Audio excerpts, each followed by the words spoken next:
gente tem o prazer aqui na escola de receber o Luiz Gonzaga Beluso, economista, professor, e que vai dividir um pouco com a gente as suas impressões, as suas opiniões sobre o trabalho do Thomas Piketty, enfim, a repercussão disso no espectro atual da economia, para que a gente tenha um encaminhamento aí no tema.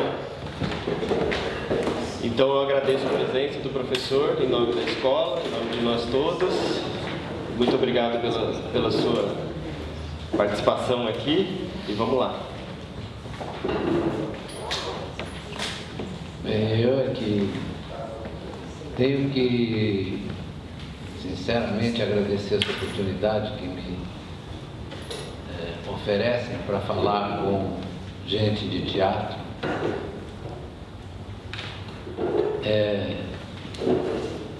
Eu sou um fanático pelas ditas artes cênicas, não só pelo teatro, mas pelo cinema. E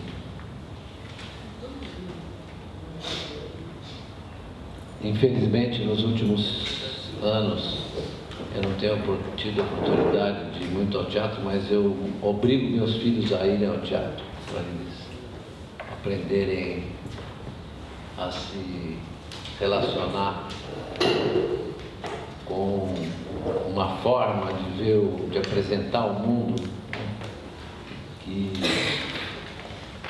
é insuperável. Eu acho que a humanidade vai morrer com o teatro, né? Eu espero. Não vou falar aqui das minhas preferências, mas muita gente acha que a minha preferência é pelo Nelson Rodrigues, mas não é. É pelo marido da Marilyn Monroe, Arthur Miller, né? Eu tenho paixão por ele, porque, sobretudo pelas Feiticeiras de Salem, não é isso? Feiticeiras de Salem. Hã? Bruxas. As Feiticeiras de Salem. Eu vi o exame do nosso Francisco Coco na Escola de Arte Dramática, no TBC, vendo as Feiticeiras de Salem. E a minha admiração pelo Arthur Miller não é pela mulher dele, é por ele mesmo, né? A mulher dele era muito bonita, né? E uma pessoa interessante e atormentada. Mas eu vim aqui para falar de outra coisa, para tratar do livro do Piketty, né? Eu sei que você já leu o livro, né? O livro é uma verdadeira odisseia, porque é um livro de 500 e tantas páginas, né? Quando está o livro em francês é maior, né? Eu tenho em francês em papel.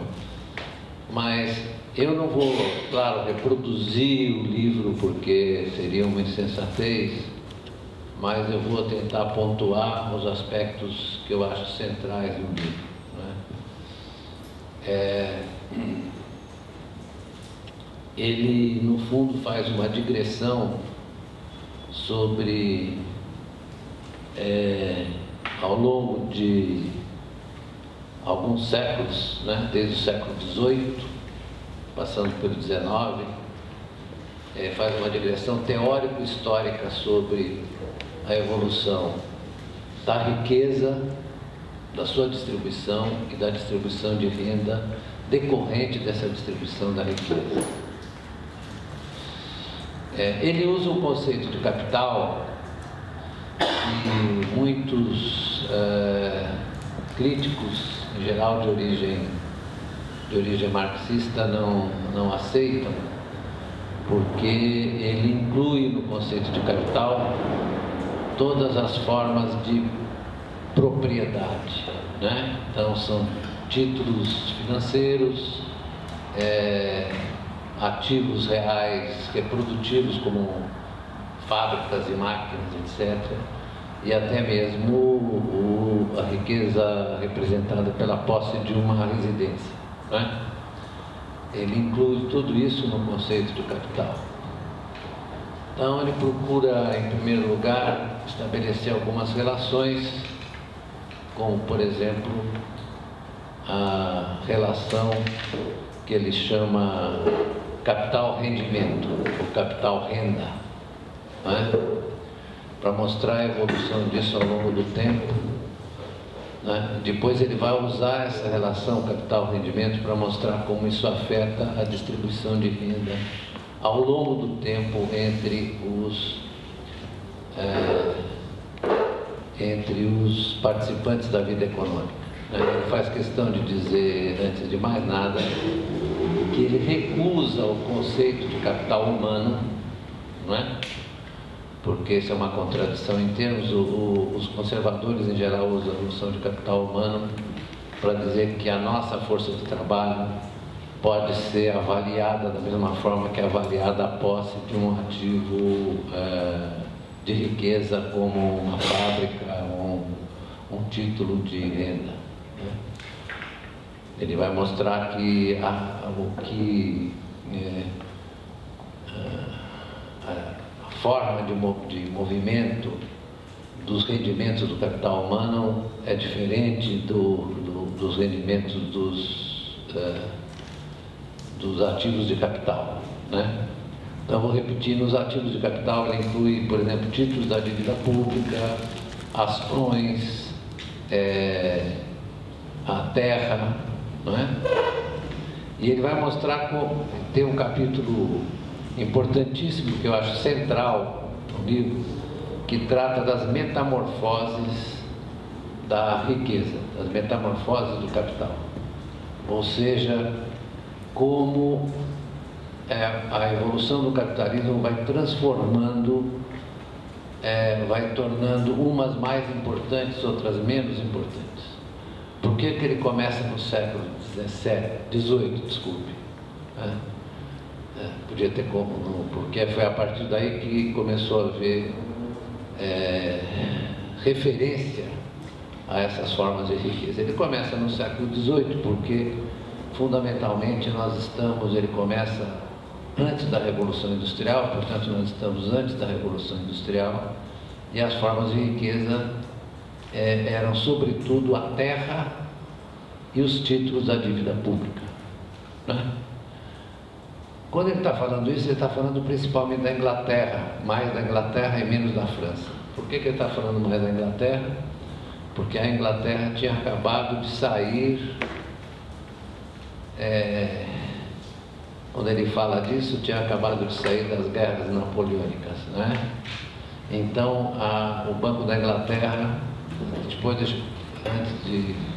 o Banco da Inglaterra tinha acumulado uma massa enorme, ou os detentores de riqueza tinham acumulado uma massa enorme de títulos da dívida pública.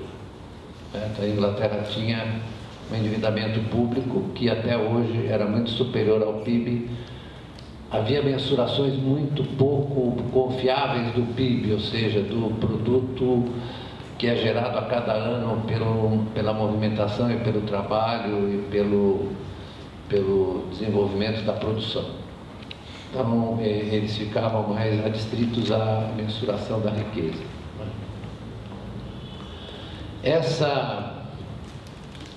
Você sabe que o Banco da Inglaterra foi fundado em 1694, depois da chamada Revolução Gloriosa, né? Que encerrou um ciclo de violência na Inglaterra. Outro dia um economista me disse que gostava mais da Revolução Gloriosa porque ela foi mais pacífica. Os caras só cortavam a cabeça dos outros, mas era relativamente pacífica. O fato é que a Revolução Gloriosa, né, quando Guilherme d'Orange assumiu o trono inglês, ele criou o Banco da Inglaterra, né? Por que isso tem importância, né?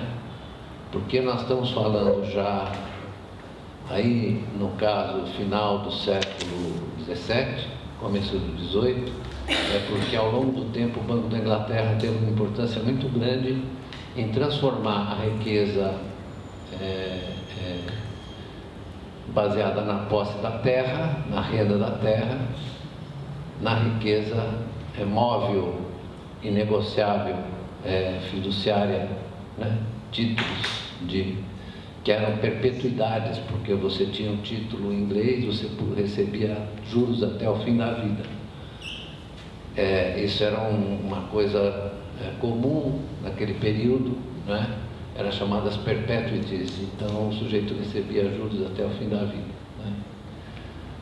Então, o que ele mostra é que o Banco da Inglaterra, ao fazer essa transição, ela também cria as condições para que a Revolução Industrial ocorra, ou seja, para que você tenha os recursos que sejam mobilizados para realizar a Revolução Industrial, ou para, digamos, fazer as apostas que os pequenos capitalistas. É preciso ter claro que a Revolução Industrial ela foi realizada com pequenos negócios, né? Todos os inventores eram James Watt, por exemplo, era uma pessoa de posses moderadas, mas eles fizeram a partir do monopólio, quase monopólio inglês do comércio internacional. A Inglaterra era o país mercantilista mais poderoso do mundo, tinha uma manufatura desenvolvida, e foi a partir dessas condições do controle do mercado mundial e do domínio da manufatura que a Inglaterra fez as transformações tecnológicas, né? Quando a gente fala em Revolução Industrial, parece que foi assim uma coisa, primeiro,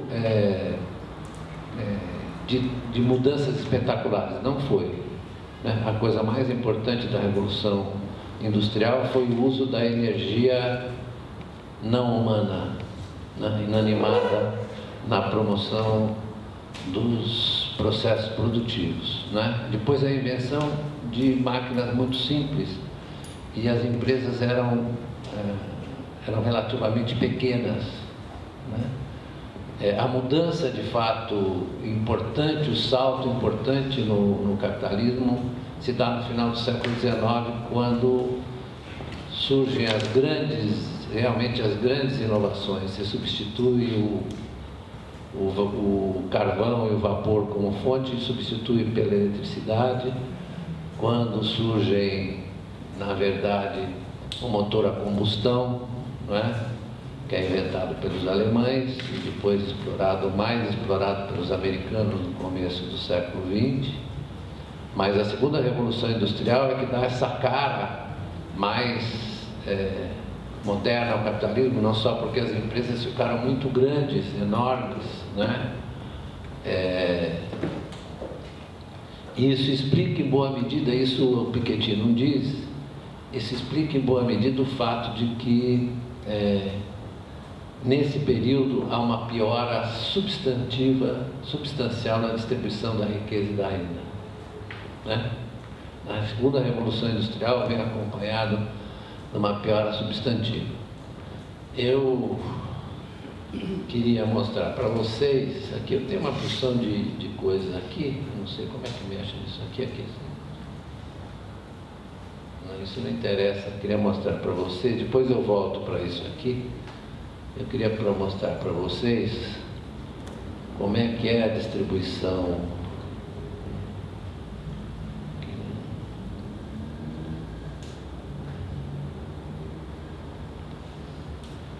Depois eu volto para as outras coisas, mas como é a distribuição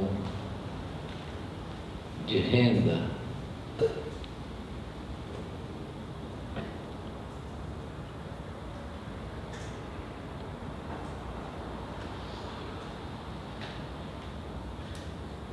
Aqui. Isso é a participação dos 10% superiores na renda. Esse é o início do século XX, aqui. Vocês vão estar 17, 22, até a crise de 29.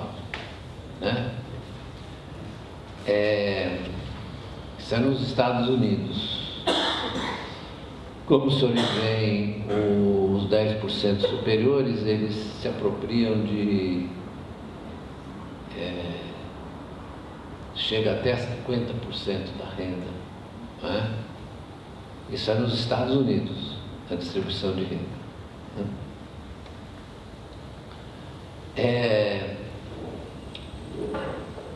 Isso aqui já é um reflexo da concentração da riqueza, da centralização do capital em grandes empresas, não é? E da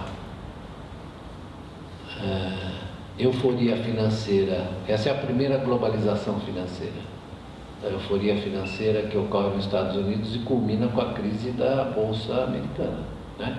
Então, essa distribuição de renda reflete o que? Uma mudança impressionante na distribuição da riqueza, não é? Porque muito disso aqui, muito está implícito aqui na distribuição de renda, decorre do quê? Dos tremendos ganhos de capital que eram obtidos pelos possuidores das ações, que eram, na verdade, o que? Representação da propriedade das empresas, né? Isso é que as ações representam.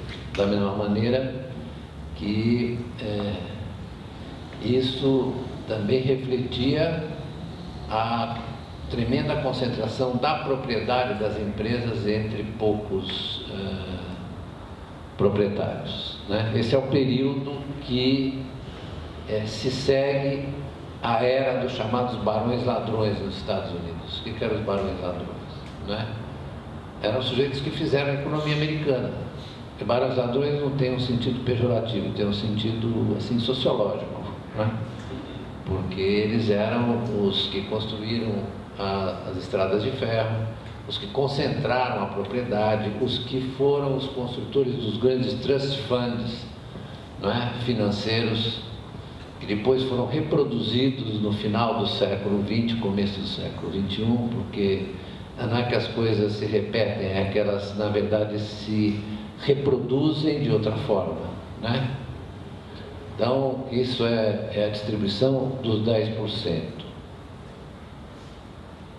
Aqui, isso é a distribuição do 0,1% da população, distribuição de renda.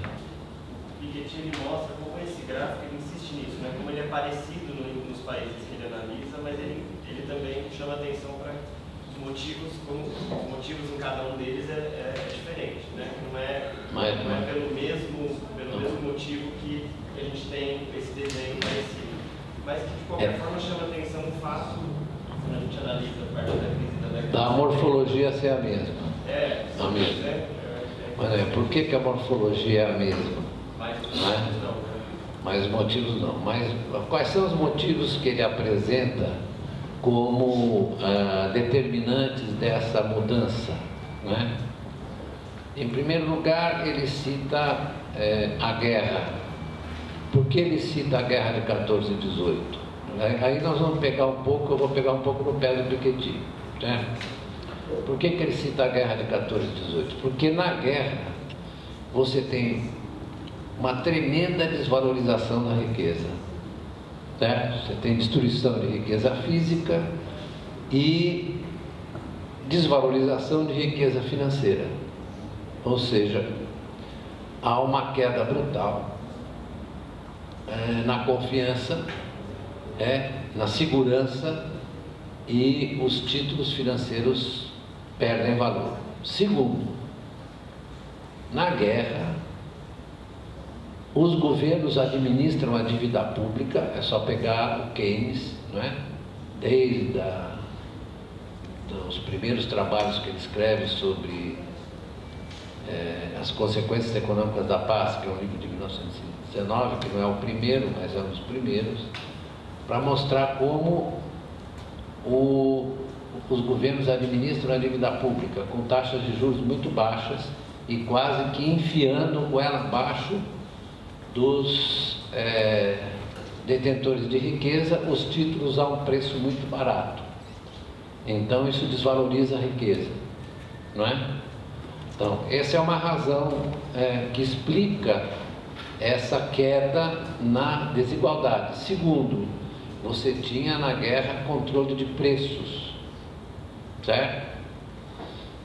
Em todas as economias, particularmente na economia americana. Tanto na Primeira quanto na Segunda Guerra Mundial você teve o controle de preços, né?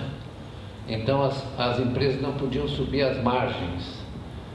E mais que isso, você tinha pleno emprego, porque a Primeira Guerra, tanto a Primeira quanto a Segunda, mas a Primeira particularmente, a Primeira Guerra é a primeira guerra industrial e tecnológica do mundo. A última guerra tradicional foi a Guerra Franco-Prussiana, vencida pelos alemães, que impuseram reparações. Isso depois tem repercussões mais tarde no Tratado de Versailles, depois da Conferência de Paris, né? Os alemães ganharam a Guerra Franco-Prussiana, mas a Guerra Franco-Prussiana era uma guerra tradicional, no seguinte sentido: ela só envolvia as forças militares.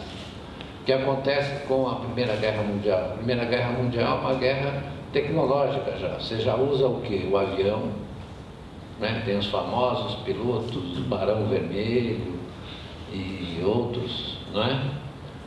E você usa armas, gás mostarda, por exemplo. A guerra de trincheira era uma coisa terrível, não é? Às vezes os soldados morriam porque eles ficavam tão fascinados pelo espetáculo das bombas voando, que eles morriam inadvertidamente atingidos pelos projéteis, né? Parece engraçado, mas não é, né? Ou é, mas a Segunda Guerra Mundial isso se agravou. Mas o que eu queria chamar a atenção é que você converte toda a economia para a economia de guerra, com controle de preços, com racionamento, etc, etc, etc. E é inevitável que com isso aconteça uma maior convergência, uma maior igualdade, não é? Ele cita também a questão da inflação, assim, que para quem não é economista e está lendo de primeira viagem, assim, é uma coisa curiosa um economista afirmar que porque a inflação desvaloriza a dívida pública, certo? Nós temos experiência larguíssima nisso aqui, né? Nós somos especialistas nisso no Brasil, né? Só que a inflação da guerra, se você for olhar, por exemplo, a inflação inglesa, não é? Da Primeira Guerra, é uma inflação relativamente moderada se comparada com as hiperinflações do pós-guerra, como a alemã. Por exemplo, a inflação alemã a hiperinflação alemã destruiu riqueza assim, adoidado, né? Por quê? Porque a hiperinflação alemã chegou a 10.000% ao dia. O sujeito entrava no supermercado, na loja, quando ele saiu o preço já tinha mudado, não é? Ela foi tão violenta que ela durou muito pouco, entre 23 e 24. Em 24 ela já tinha acabado, porque a inflação, nós somos muito criativos. Nós inventamos um negócio chamado correção monetária, né? Porque a correção monetária ela impediu que a inflação explodisse numa substituição monetária completa. O que acontece nas hiperinflações, na Argentina recentemente, nos anos 90, e na hiperinflação alemã de 23, que é uma inflação do pós-guerra, né? Cujas razões estão na forma como foi celebrado o Tratado de Versailles, que é a crítica que o Keynes faz. O Keynes diz o seguinte: olha, vocês vão jogar o mundo outra vez num conflito, porque vocês estão obrigando a Alemanha a fazer uma coisa que ela não consegue cumprir, que eram as reparações. Não só, eles queriam que os alemães pagassem as reparações, ou seja, como é que eles iam pagar as reparações? Você tinha que ter uma tremenda carga fiscal em cima dos contribuintes alemães e, ao mesmo tempo, transferir esse dinheiro sob a forma de moeda forte, não é? Em dólares ou em libras, que libra ainda era uma moeda forte, né? Era uma moeda universal, né? Só que, na verdade, você tinha várias restrições às importações da Alemanha, né? Essas coisas, a gente precisa se dar conta de que o mundo é louco. certo? Então eles queriam que a Alemanha fizesse uma coisa que ela não podia fazer. Primeiro, fazer uma punção sobre a renda nacional alemã em marcos. Segundo, fazer com que isso fosse transferido, né, para os outros países. Foram basicamente os franceses e os ingleses menos os franceses que forçaram a barra, né? Havia uma consigna na França, les Boches payera, né? Boches são os alemães, les Boches payera. Então eles vão ter que pagar aquilo que nós pagamos para eles na Guerra Franco-Prussiana, né? E não havia nenhuma possibilidade. A saída foi a hiperinflação. Então a hiperinflação destruiu a dívida pública alemã. Destruiu completamente a dívida pública alemã. Ao destruir a dívida pública alemã, ela destruiu a moeda, o marco também. Você substituiu o marco, porque quando ocorre a inflação numa economia monetária, você não tem a destruição da moeda, você tem a substituição monetária. Então as pessoas passam a usar moedas estrangeiras, como por exemplo o dólar. É fácil, vocês são, os que são mais jovens não vão se lembrar, mas os que são mais velhos se lembram que em parte aqui no Brasil você substituiu o dólar como moeda de referência para grandes transações ao real, ainda que a gente não tenha feito uma substituição completa, né? A Argentina já viveu nos anos 90, mas os argentinos eles não são sul-americanos, eles são europeus que vivem na América do Sul. Então eu tenho um amigo chamado Arthur O'Connell, que é um economista argentino, uma figura maravilhosa, que quando ocorreu o tal do Corralito na Argentina, você se lembra do Corralito? Falei, O'Connell, como é que você está se virando? Você tem depósito em dólar? Porque só na cabeça do cavalo que o dólar podia ser igual ao peso, né? Ele falou, não, eu tenho embaixo do colchão, tenho meus dólares embaixo do colchão. Então, sistematicamente, os argentinos têm esse problema com a moeda deles, isso desde a crise do Behrings em 1890, certo? E ficou coisa que foi se agravando ao longo do século. Mas voltando aqui ao nosso querido Piketty, né? Ele está falando da guerra. Mas essa barriga que está aqui, né? Essa barriga aqui tem razões políticas, certo? Razões políticas. Isso ocorre, sobretudo, do final da Segunda Guerra, vai caindo, porque tem a Segunda Guerra e a Grande Depressão. Então, até 38, 39, é a Grande Depressão que destruiu riqueza doidada, né? Destruir riqueza quer dizer o seguinte, o preço dos ativos despenca, né? Na Grande Depressão, você teve um surto de valorização de riqueza e até que a Segunda Guerra se iniciasse, né, você teve uma brutal recessão. O desemprego nos Estados Unidos chegou a 23% da população economicamente ativa e na Alemanha a 44%, sendo que os alemães que nos venceram agora comiam cachorro. Saíam atrás da miséria, era de tal ordem que eles comiam cachorro, né? Saíam matando os cachorrinhos para poder comer. As pessoas não têm ideia do que foi esse período dos anos 20 aos 20 e 30, ao final da Primeira Guerra, final da Segunda Guerra, desculpa. Se vocês tiverem curiosidade para ver um filme interessante do Ken Loach, vocês sabem que é o Ken Loach, né? É um cineasta pelo qual eu também tenho grande admiração, chama-se The Spirit of 45, o espírito de 45. Aí já vai entender por que essa barriga fica assim. Ou seja,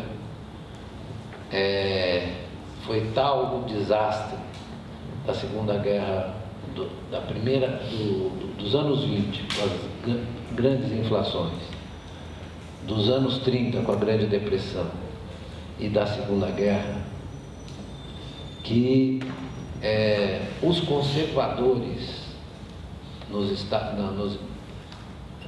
falar depois. Nos Estados Unidos foi o Roosevelt. Né? O que o Roosevelt fez?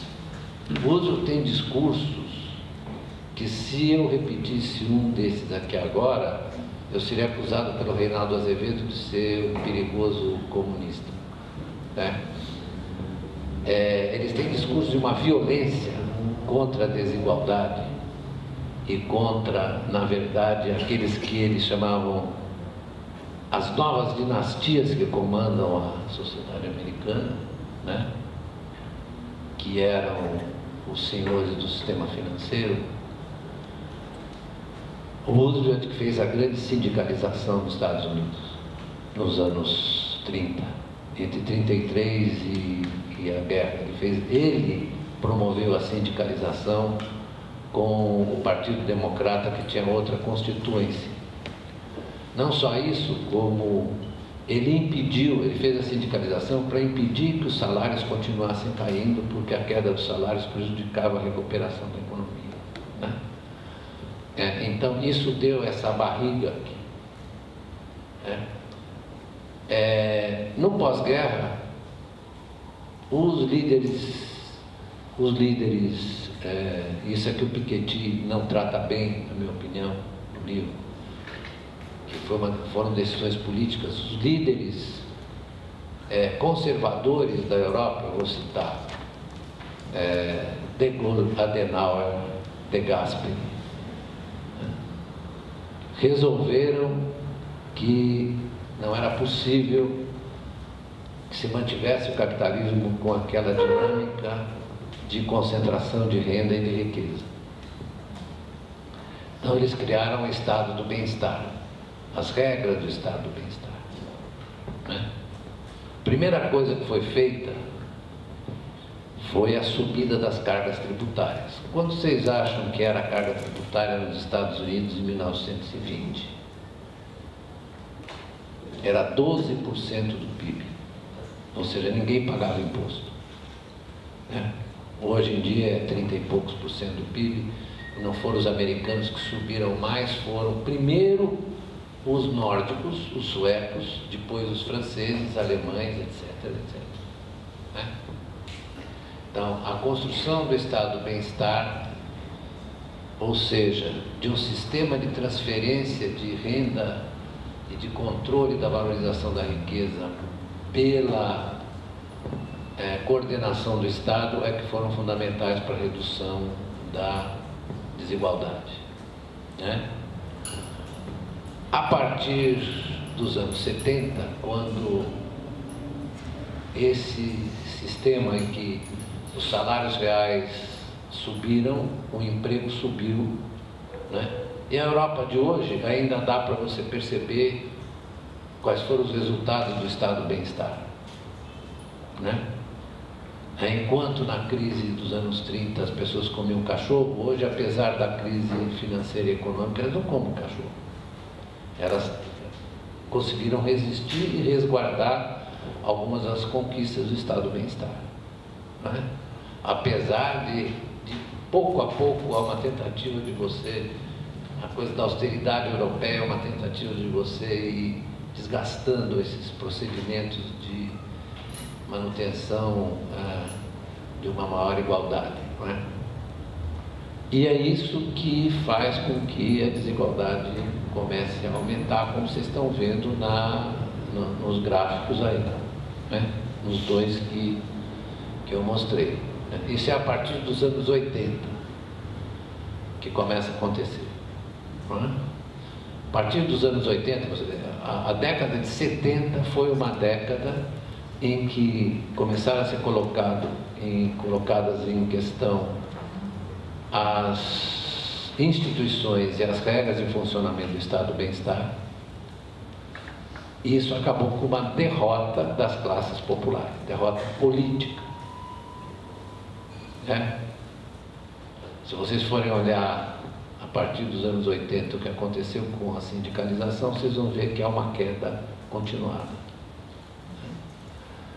A gente tem no teatro e no cinema uma série de registros, né, Temos. São fundamentais. Esses anos são fundamentais porque você desmonta, na verdade, não é que você desmonta as instituições, você não consegue desmontar, né? Como por exemplo agora, se vocês assistirem o Spirit of 45, vocês vão ver como foi construído o National Health Service na Inglaterra, né?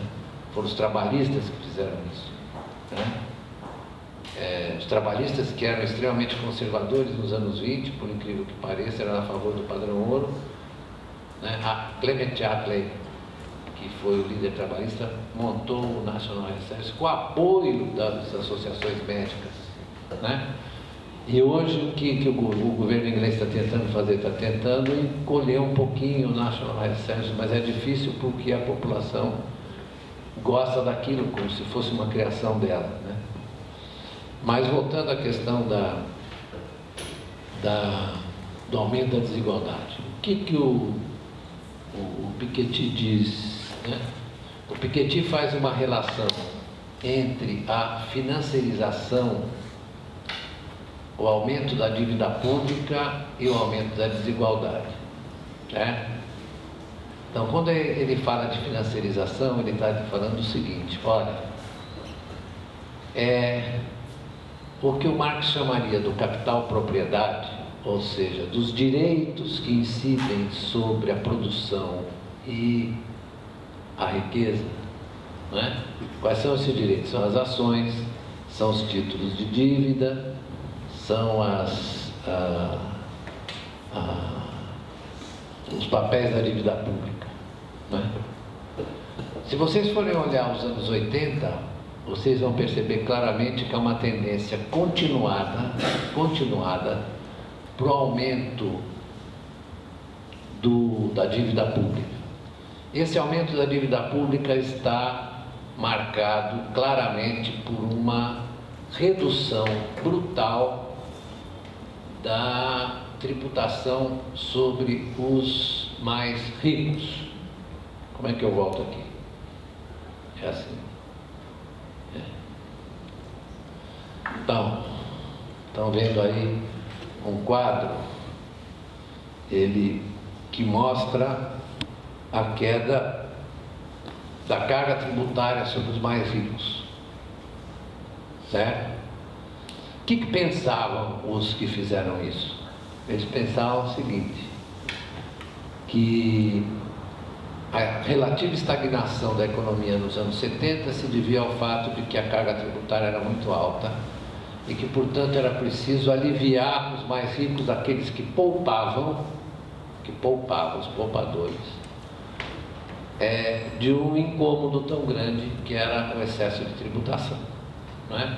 Então era preciso estimulá-los a poupar, porque a ideia é que se eles poupassem, eles investiam. O que o Piketty vai mostrar de uma maneira muito habilidosa e muito bem feita, que na verdade o estímulo à riqueza dos mais ricos aumentou a poupança, porém não aumentou o investimento, certo? Ou seja, a taxa de investimento caiu em quase todos os países, não é? Então aí vocês começam a perguntar, sim, mas como é que a economia cresceu?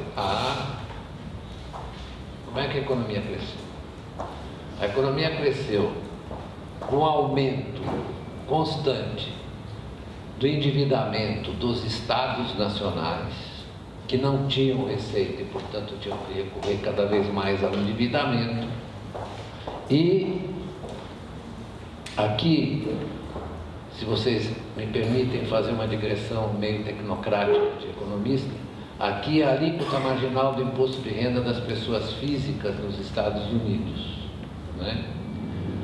Em 1945, quando sai da guerra, a alíquota marginal era 95%. Deixa eu explicar o que é a alíquota marginal. É assim, até 10 mil dólares o cara paga 15%, de 10 mil dólares a 20 mil dólares o cara paga 25%, e assim sucessivamente. Quando ele chega numa faixa muito alta, essa faixa muito alta é que é praticamente capturada inteiramente pelo Estado, né? É a faixa de renda de cada cidadão, né? Não é que o sujeito abocanha 94% de toda a renda, né? Essa é a progressividade do imposto. À medida que o sujeito vai passando de uma faixa de renda para outra, ele vai pagando mais imposto. Essa é a alíquota marginal. Então, vocês veem que ela caiu para 35%. Né? Aqui no Brasil, qual é a alíquota marginal mais alta? Quem sabe? É 27%. Né? Nós somos muito generosos, muito bonzinhos. Sendo que, vocês sabiam que quem recebe dividendos no Brasil não paga imposto, nem quando na origem, nem quando declara. Né? Não é legal? Tá bom? Eu acho ótimo. Então vamos ver. Isso aqui não serve. Então, isso é a dívida pública americana. Isso aqui não vale, esse pico aqui é a guerra, certo? É a guerra. Então ela cai sistematicamente. Isso é em relação ao PIB. Ela, na guerra, ela chega realmente a muito alta, depois ela cai e começa a subir de volta, e está subindo mais ainda, se nós medirmos 2011, porque essa subida dos anos 70 para frente, né, você não pode comparar isso com o que aconteceu na guerra. Né? Na guerra a situação era outra, era praticamente compulsória a absorção da dívida pública. Aqui é o Reagan. É o Reagan, né, que reduz os impostos dos ricos e faz com que o Estado comece a funcionar via endividamento. Mas o mais importante nessa história, isso aqui não, é isso aqui. As pessoas perguntam, bom, muito bem, se as empresas americanas não estão investindo, quer dizer, não estão investindo nos Estados Unidos, elas estão investindo fora dos Estados Unidos, né? Elas investem na Ásia, sobretudo na China. Então, uma coisa é a situação das empresas americanas, do sistema de empresas de origem americana. A outra coisa é a economia territorial americana, né? Então, como é que foi feito esse jogo? A isenção de impostos, o incentivo à saída das empresas para fora do território americano por causa da diferencial de salários, né, e de vantagens, e o endividamento das famílias. Está aqui, ó, o endividamento das famílias. Então, essa relação que está aqui é o endividamento das famílias com relação ao PIB, que chegou a 120%. Ou seja, 120% da renda do cara estava comprometida com o endividamento. Certo? Sim, senhora. Aqui está da renda disponível, ou seja, da renda fora os impostos. Então, isso chegou a praticamente 170% no pico. Basicamente 1 ano e 2 meses, né? 1 ano e alguns meses do salário. Isso. Então, isso aqui está numa das raízes da crise. Então, e isso tem a ver com a desigualdade, porque se vocês olharem um outro quadro aqui está a queda da participação percentual dos salários na renda, tanto na União Europeia quanto nos Estados Unidos. Não é? Cai violentamente a participação dos salários como proporção da renda, caiu 10%. Mas eu queria mostrar uma outra aqui, mostrar uma outra coisa para vocês que é interessante, que tem a ver com isso.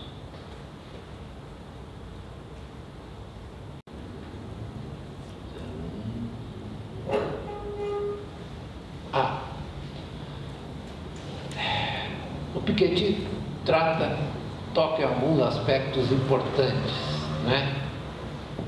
Que são cruciais e que são mais sociológico-econômicos do que técnicos, digamos, que é a mudança na composição dos chamados assalariados. Aqui nós temos uma relação entre os salários dos executivos, na nova configuração da empresa moderna, e o salário do pessoal que trabalha ali no chão de fábrica ou ali na burocracia das empresas, né? Então, esse dado é do Emanuel Sainz, que é o colaborador do Piketty, né? Eu uso muito o Emanuel Sainz porque ele é o cara que faz as contas para o Piketty, entendeu? Sempre se arruma um cara que faz as contas para você, que fazer conta é chato, mas esse quadro aqui mostra isso. Então, o Piketty usa essa evolução do salário dos CEOs comparado com o salário dos demais assalariados para mostrar que a ideologia da meritocracia é falsa. Aliás, ele usa dois argumentos. Ele mostra que, tanto no período de concentração da renda e riqueza, a herança, a transmissão da riqueza era uma coisa importante, fundamental para o aumento da desigualdade, como agora a reconfiguração das relações dentro da empresa entre CEOs e os trabalhadores também é um papel que não tem nada a ver, isso tem a ver com a distribuição da renda dentre os assalariados. O que aconteceu? Se aumentou a desigualdade da distribuição da renda entre os capitalistas e os trabalhadores, e entre os trabalhadores você aumentou também a desigualdade por conta das remunerações dos CEOs. Você sabe que as remunerações dos CEOs são os stock options, né? São os bônus, né? Que são absurdos, né? São os dividendos, dos quais eles têm participação, e a maior parte desses rendimentos não tem imposto, então você agrava a desigualdade. Então vocês vejam que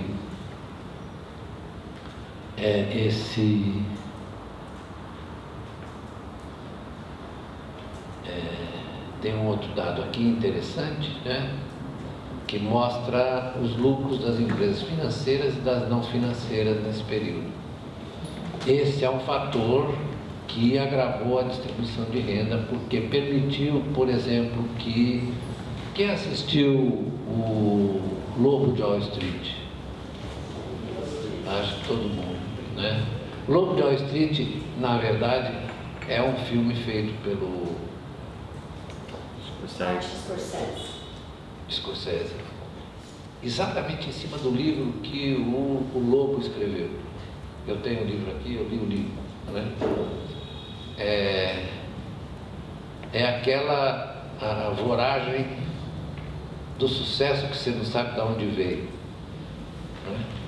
Então tem vocês que são muito mais qualificados do que eu para falar sobre esse assunto, né?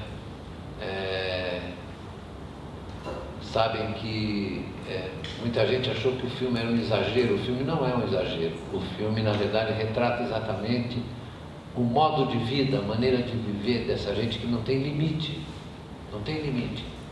Não tem limite em nenhuma dimensão da vida, nem no dinheiro, nem no sexo, nem nada, né? Então, o filme é absolutamente fiel, não é? Ele tem um outro livro, How to Catch the Wolf of Wall Street. São dois livros em que ele mostra claramente que esse padrão de vida é generalizado. Eu acho que tem uma cena no filme que é a cena central, imperdível. Vocês podem dizer melhor do que eu, porque na verdade vocês provavelmente exercitaram a sua sensibilidade melhor do que eu pude fazê-lo durante a minha vida, né? Até porque eu escolhi torcer para o Palmeiras. Mas é a cena em que, no primeiro emprego dele, o Bambambam ali, o trader Bambambam do mercado, convida para jantar, para o almoço, né? Você se lembra da cena? É maravilhosa, né?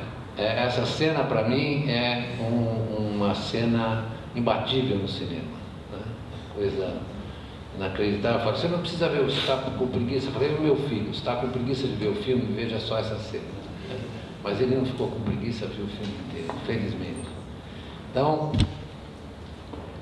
o Piketty, ele começa a mostrar o seguinte, muito bem, qual é o fator que move agora o aumento da desigualdade no momento em que a ação dinâmica dos capitalistas, vocês sabem que hoje as empresas americanas têm mais de 2 trilhões e 500 bilhões em caixa, sem investir. E os bancos americanos têm 4 trilhões depositados no Federal Reserve. Não emprestam dinheiro e as empresas não investem.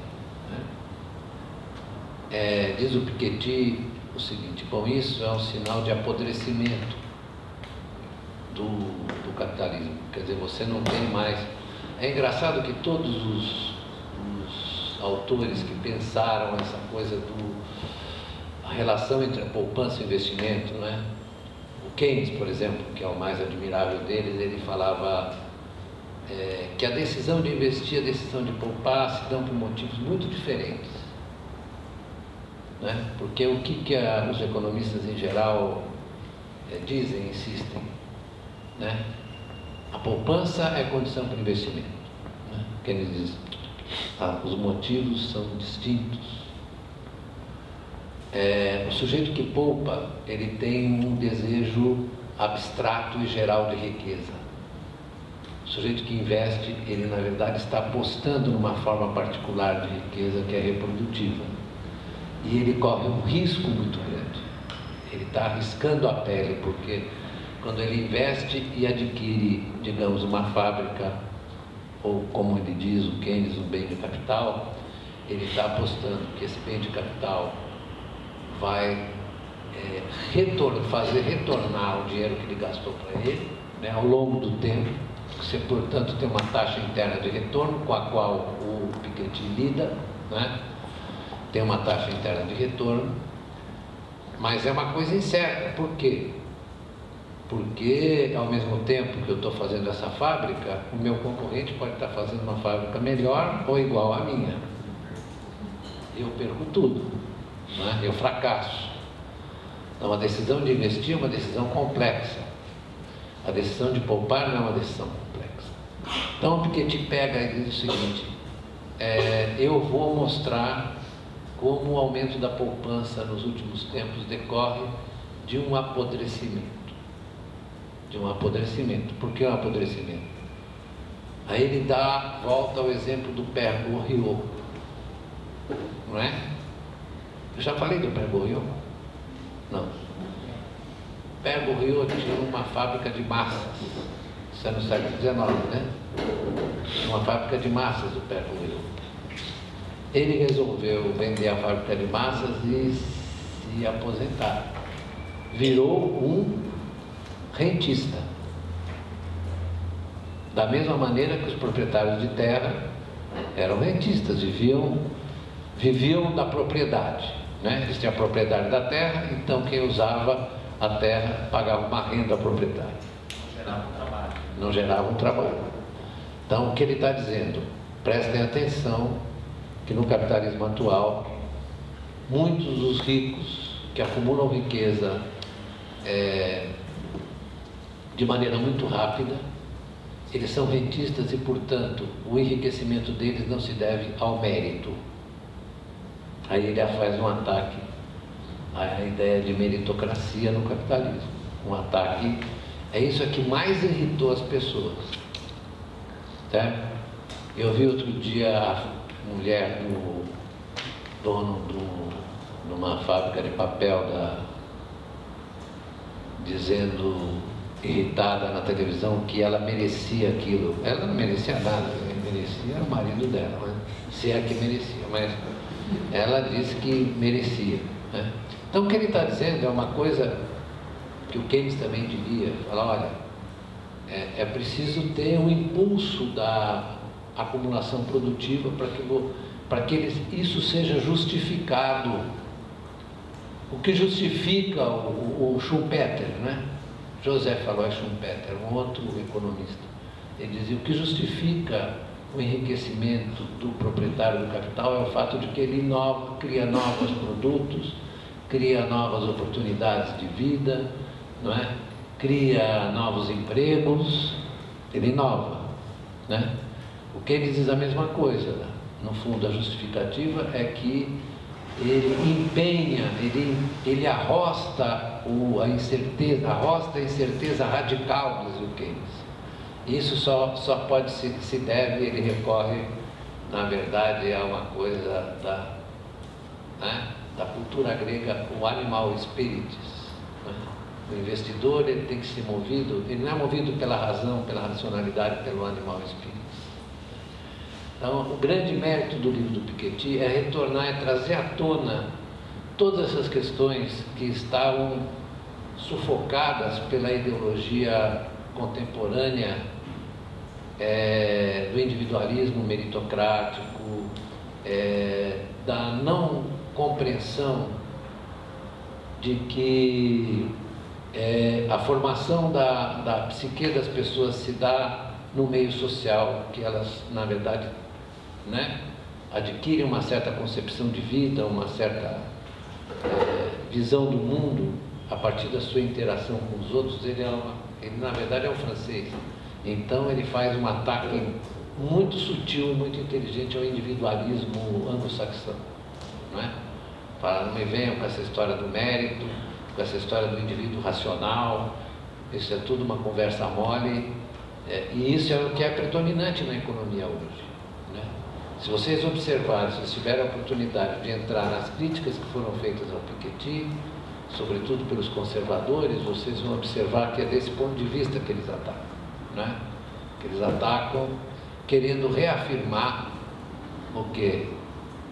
O homem otimizador racional, que é o protótipo do capitalista. O Piketty, durante o tempo inteiro, ele passa mostrando que a poupança, como dizia o Keynes, a poupança pode ser perversa, porque ela na verdade dá origem ao enriquecimento que não é benéfico para a sociedade. Bom, é isso que eu tinha a dizer. Espero que eu tenha sido suficientemente esclarecedor, mais do que qualquer outra coisa. Muito obrigado.